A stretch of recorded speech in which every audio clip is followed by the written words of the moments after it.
Welcome to episode 10 of the Black and White Bistro, where black and white photographers meet. Thank you for joining us today.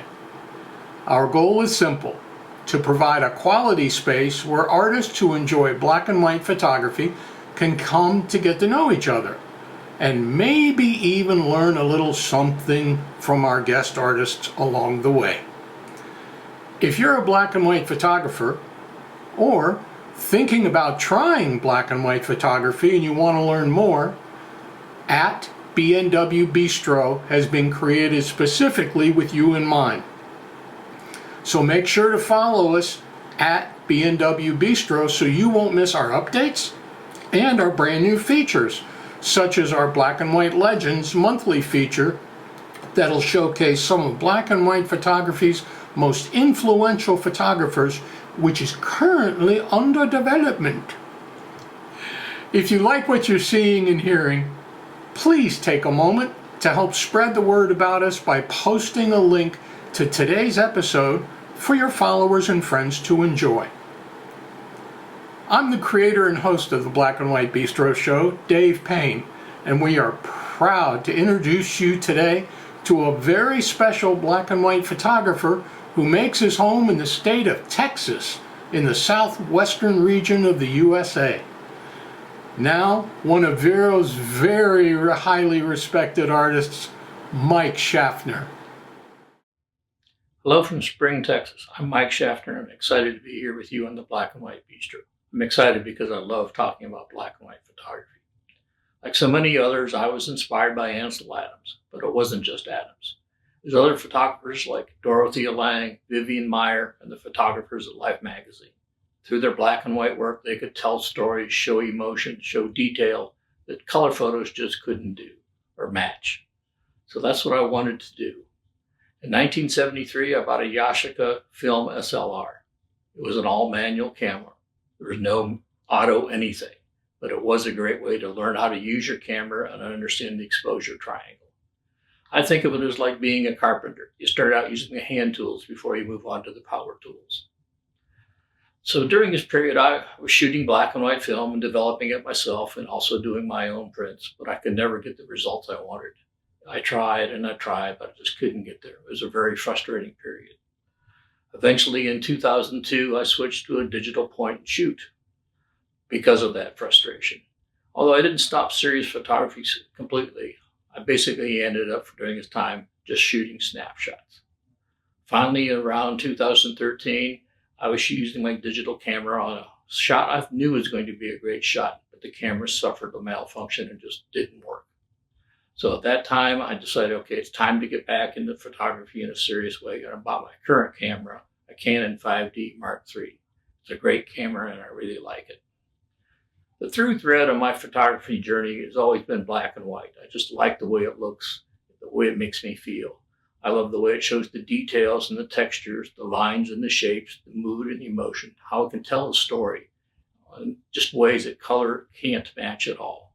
For me, color is often like camouflaging an image. It takes away the emphasis on the subject and makes the emphasis go to the color itself. Now, in some photos, that's what you want, but in many, it's not.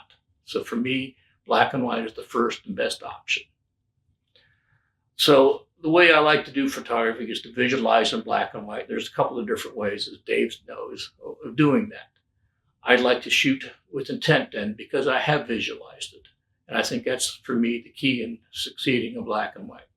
So I'll leave you with this: visualize in black and white, shoot with intent, and keep learning and growing. I wish you good light. Many thanks, my friend. Over the next few minutes, we will discover 3 of Mike's personal favorite images and the story behind each. We'll also hear his answers to 4 black and white photography questions we've asked him. Let's enjoy the first artist selected image from Mike as he shares the story behind it in his own words. This is one of my newest favorite photos. I came across this grouping of ferns along a trail while hiking in Olympic National Park in the Pacific Northwest.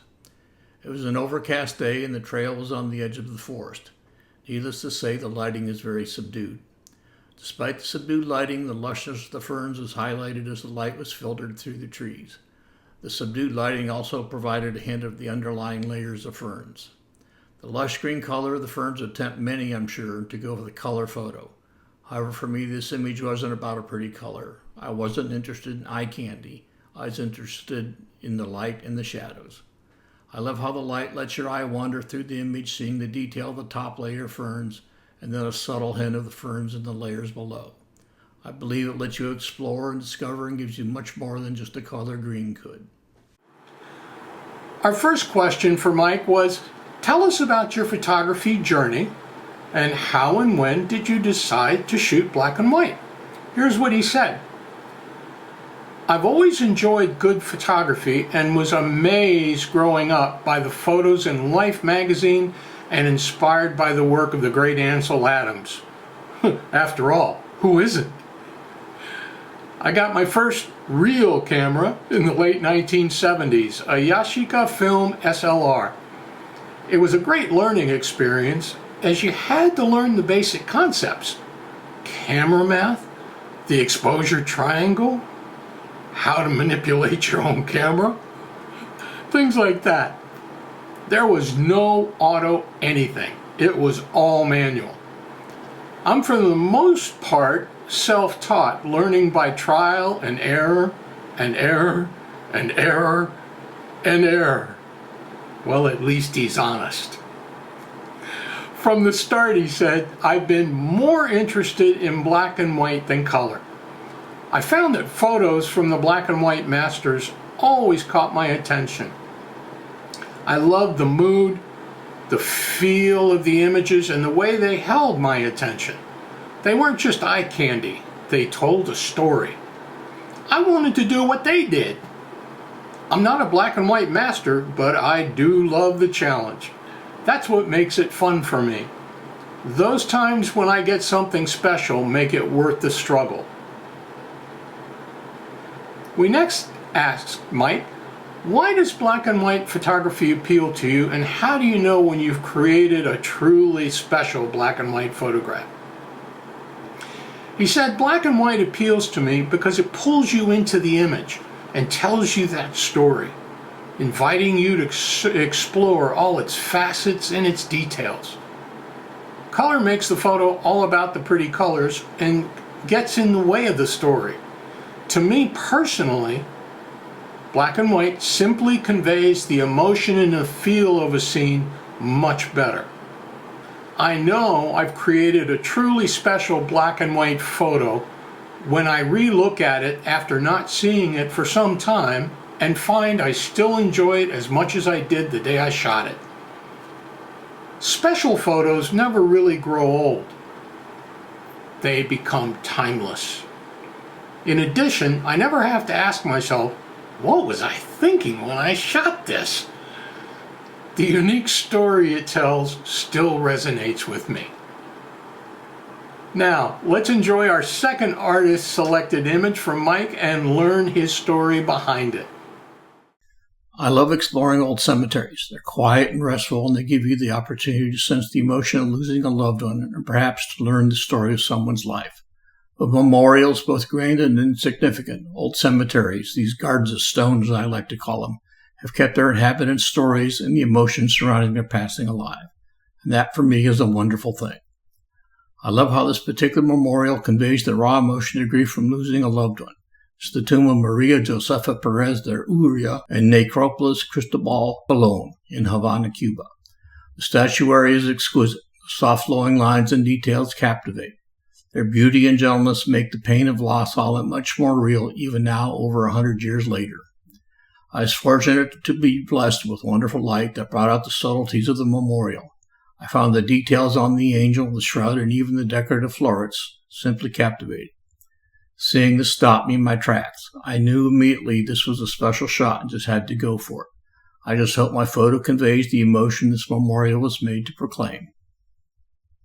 Our third question, what have you personally found to be the greatest challenge in shooting black and white?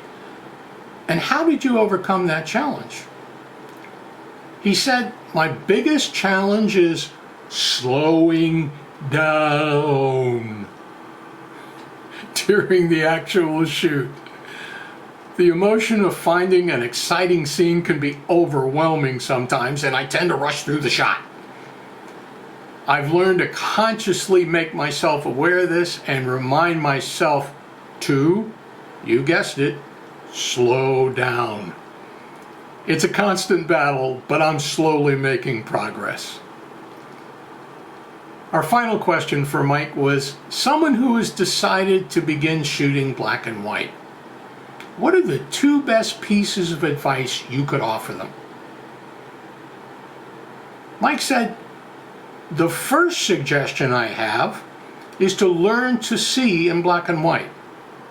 I know many people suggest setting your live view to monochrome to help pre-visualize what a shot will look like. Hey, if that works for you, by all means do it.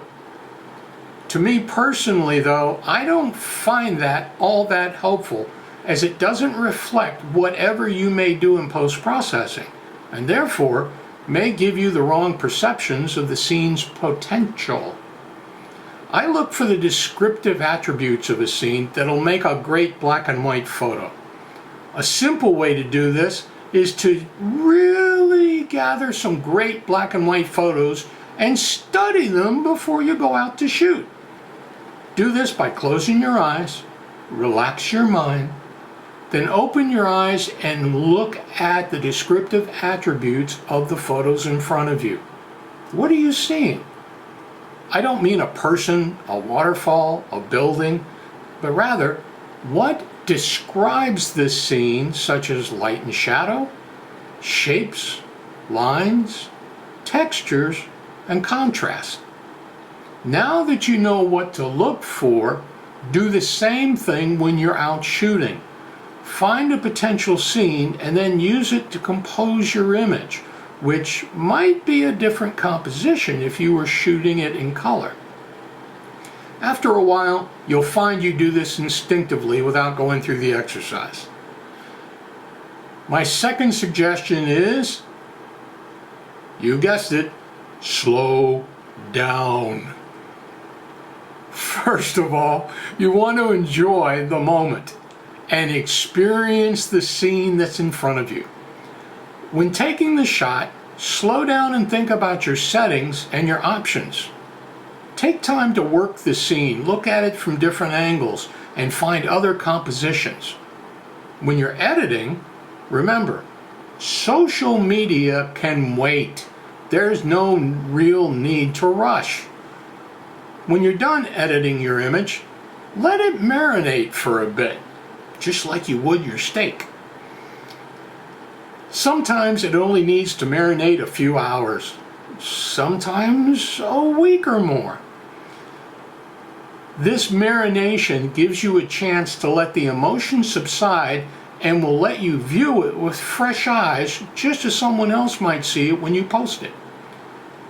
Things that you couldn't see in the initial excitement of editing will now become more obvious, giving you the opportunity to address and, if necessary, alter them.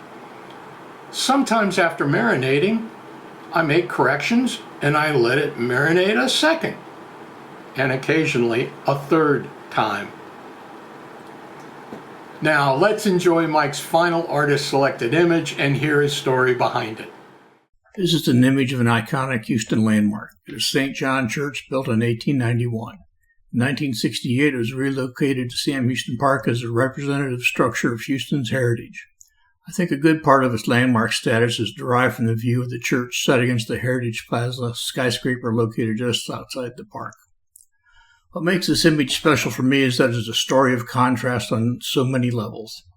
There are the contrasting aspects of the two buildings, old versus modern, small versus large, light versus dark, a simple wooden building versus an ornate glass and steel building, spiritualism versus commercialism or materialism. At the risk of over-anthropomorphizing, Heritage Plaza can also seem to be a dark, dare I say, evil presence looming over the small church below. The top is built to resemble a Mayan temple, but has the appearance of a creature with dark, soulless eyes. The clouds swirl around the building like a cape. This led me to think of this scene with an additional set of contrasts, good versus evil. Now, I'm not a religious person, but when I saw this, I couldn't help think of a Bible verse. Ye cannot serve God and mammon.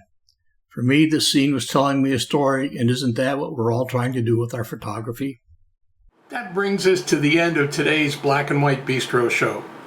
We hope you enjoyed meeting Mike Schaffner and his amazing black and white storytelling.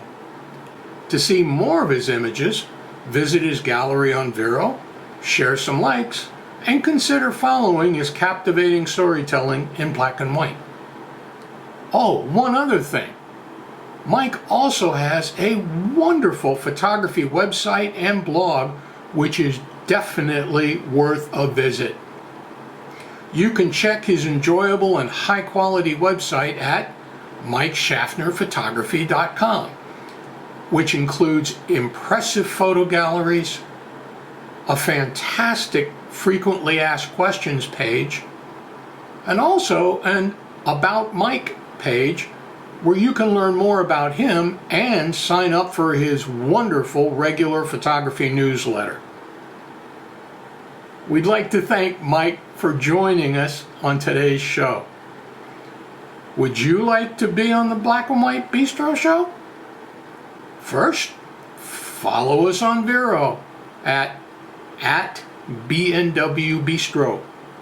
Second, start using our hashtag BNW Bistro on your best black and white image posts.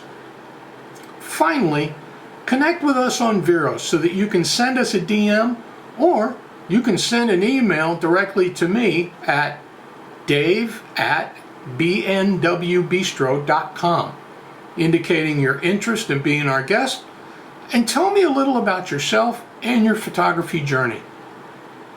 If you enjoyed today's show, make sure to mark your calendars so you don't miss episode 11, coming exclusively on VERO on July 27th, when our guest artist will be coming to you from somewhere in Europe.